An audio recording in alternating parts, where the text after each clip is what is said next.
Kamaron Leach here with the cast of BLINDSPOTTING. We have David Diggs and Rafael Casal. How's it going today, guys? Great, man.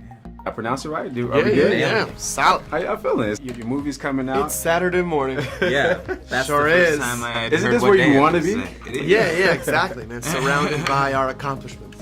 And you guys co-wrote this together. Can you guys talk to me how you guys, I guess, did it, or how did it come to fruition? Yeah, I mean, it started. It started with a prompt from our producers 12 years ago. Wow. Jess and Keith called her. Jess called her, slid in my DMs on YouTube.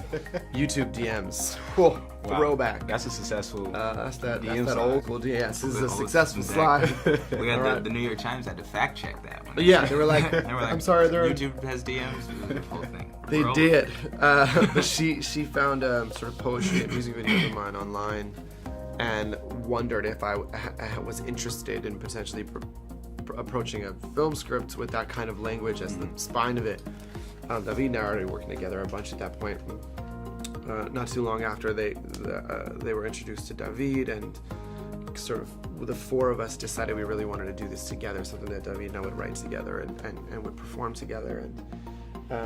And we wanted to make it about the Bay Area. We knew that we wanted verse. We knew we wanted us to be in it. And then right around that time, Oscar Grant was killed at Rafael. Yeah. And we didn't want to do a movie about that. Thankfully, we didn't make that choice because then Ryan did it so well.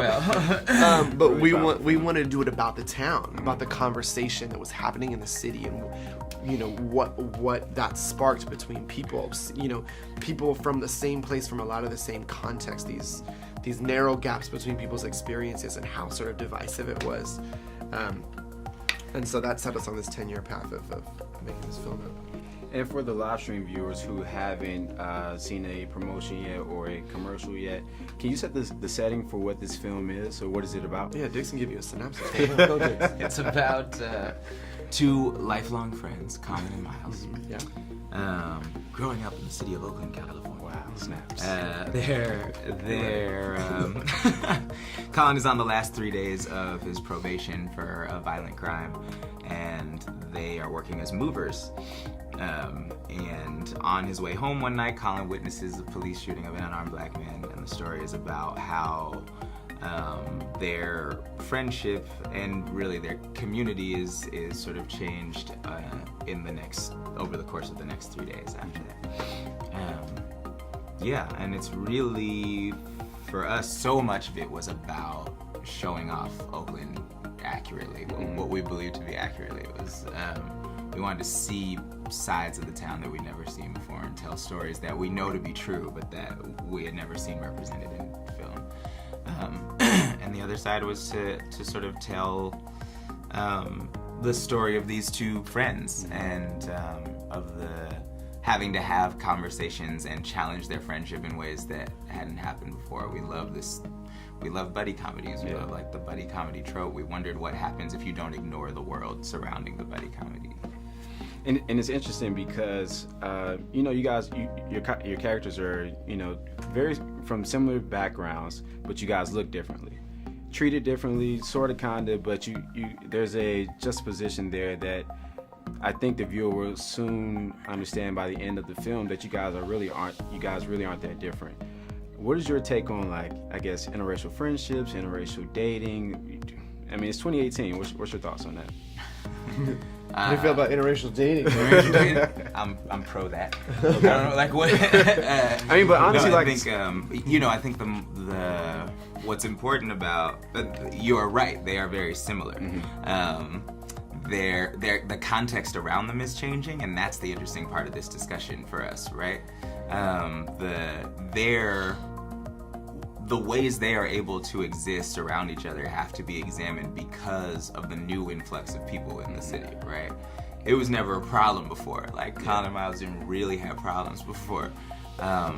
Now, because the city has changed to the point where there are enough people who don't understand them in context, and are seeing them from a different perspective than the Oakland perspective that they grew up in, they're in different kinds of danger now. And so that's an interesting conversation, I guess, an interesting facet of of an interracial relationship of any sort, which is that you at some point probably have to take the outside world into account to some degree. And this conversation kind of leads into gentrification, and we're very familiar that it's happening across America. And it's not that it's necessarily bad. Well, it depends on what your take is. Is it bad for the community? Is it... Which community? And that's a good question, too. Great for the incoming community. But it's like building you a town. But it's like, are you trying to diminish the crime and the violence that's going on in these neighborhoods, but you're also displacing people? What is your take on gentrification today as well? The concept of bettering the resources in a city is fantastic. Better food, better restaurants, safer streets, safer parks, better schools, all that. Great, awesome. The problem is that it's never for the community that it's happening on top of, and eventually pushing out to make room for the influx of new folks. It is a business decision, and because of that, folks there who have been struggling to create a life for themselves outside of poverty or to have any sort of upward mobility are not invited to the party, right? And so I think that's where we get this relationship between, like in our film, police violence and gentrification. Like, how we're policing is based on who we're protecting, and who we're protecting is based on who provides the commerce for the area, right? And so a city starts to pivot on who the city is in support of. And so I think for us, having watched Oakland and by extension the larger Bay Area and San Francisco, Berkeley, Richmond, going through these massive turnovers where everyone we know is moving further and further and further out. Exactly. The question really comes down to, like, what is community? What does it mean for people to? Is there a way for you to respectfully come in? What's that criteria? But the thing that always fascinates me about gentrification is that the person moving in economically, not that different from you. It's very incremental, right? We like to get really mad at because the visual is almost like the more jarring thing. Like, this was a Mexican neighborhood and now it's all white people from somewhere else. That's jarring. But economically, it's an incremental thing. We have so much more in common, but we're not. You can afford a mansion. You're not moving into. You're not moving into anyway. But we're not seeing the communities that are coming in, and we're not seeing the communities that they're coming on top of. Were these conversations you two were having as you were putting the script together? I'm assuming so. Yeah, for sure. But I always in the interest of serving the characters, right? Like, always in the interest of making sure we were seeing, and the story, making sure we were trying to see every aspect of the story from as many perspectives as possible, to provide enough points of entry to it, and to make sure that we were fully realizing all of these characters. One thing I really like about the film, the music in it is amazing. You're correct. The EP, dope. You guys did a really good job with it Thanks, too. man. That's what we're we're music heads, man. We're musicians. We started as rappers, so we. So I mean, like I know you brought a lot of experience over from the Hamilton to this as well too. Although I'm assuming the project was produced and done already by then. Or? No, definitely not shot, but we had been working on it for many years before So what did you learn from Hamilton that you brought over into this project as well? I don't know. I think it was the other way around. I cut my chops really making songs with Rafael, and we had been working on the script for a long time, so a lot of my sensibilities in terms of how to work, how verse helps me in general work in story was something I was already coming to the table with when I started working on Hamilton. We were right about to shoot this thing, and then Hamilton happened. I was like, oh, well, we should probably, I'm gonna take a few months and go do this thing. Yeah. And then it blew up like the that. thing, so we got a hit.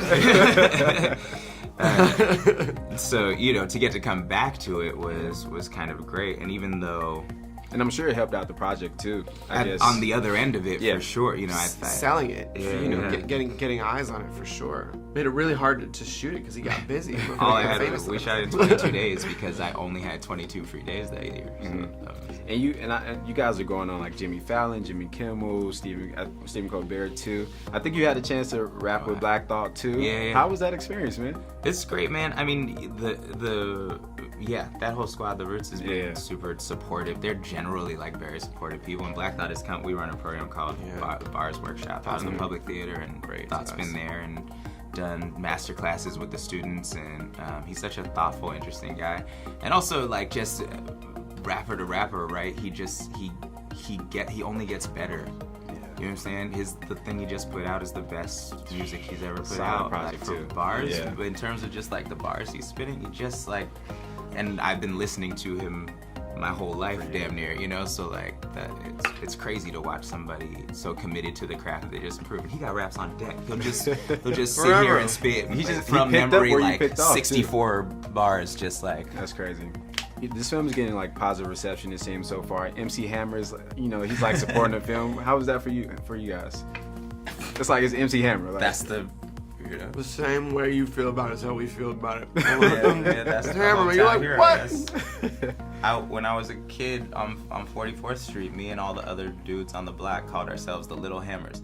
We would go and play the Please Hammer Don't Hurt Him album and fucking dance, try to learn all his dances and do the things, all the songs in my mom's living room. You know, like that's the kind of important I watched Hammer was the to Bay Hammer Area cartoon. kids. You know Hammerman? Hammerman, Y'all don't the remember cartoon. Hammerman? Threw on the shoes, all black, turning into a superhero. Oh, Fantastic, man. That's some real throwback shit right there. I have to really commend you guys for this film. But one question I ask anybody with some level of success: what is your advice for anybody that wants to be where you are today? Don't wait. Yeah, That's say what we don't always say. wait, just make it happen. All right, thank you guys for your time. It's been a pleasure. Can't wait to see Blind Spotting next week. All right, thank you guys. Thank you very much. Pleasure. Thank you so much. That's man. me. Appreciate you. Thank you so much. You guys enjoy yourselves.